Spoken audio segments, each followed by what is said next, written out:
គ្នាសុំលៀងកំបិតសាសខ្មែរក្នុងគុកគ្មានគេចូលចិត្ត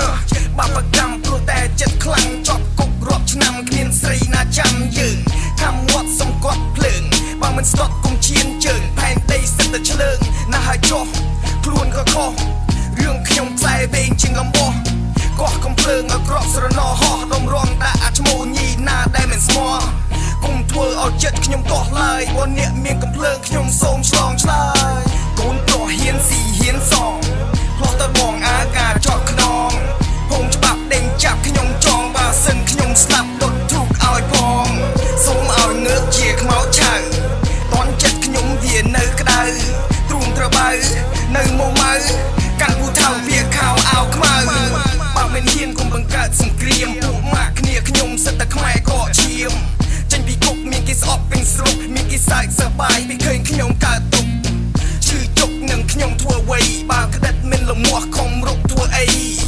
អ្នកទាំងអស់ប្រយ័ត្នសំដីខ្ញុំនឹងលួចកូនស្រីធ្វើអ្នកនាងកងរៃចង់ជេរហៅខ្ញុំស្អីទៀតហៅខ្ញុំសិតតែចៅម៉ាសៀត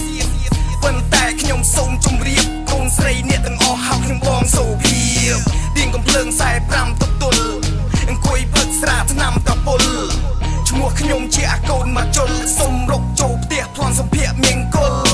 កូនប្រុសហ៊ានស៊ីហ៊ានសងផ្លោះទៅបងអាការចោតខ្នងហងច្បាប់ដេញចាប់ខ្ញុំចងបើសិនខ្ញុំស្លាប់ដុតធូបឲ្យផងសូមឲ្យងើបជាខ្មោចឆៅតន់ចិត្តខ្ញុំវានៅក្តៅទ្រូងត្របៅនៅមុំម៉ៅកាន់ពូថៅវាខោអាវខ្មៅងើបឡើងថ្ងៃចាំងគូរនៅដេកដូនអាទិត្យងើបអាប្រមឹកងើបឡើងងើបអូយូសពដឹងនេះ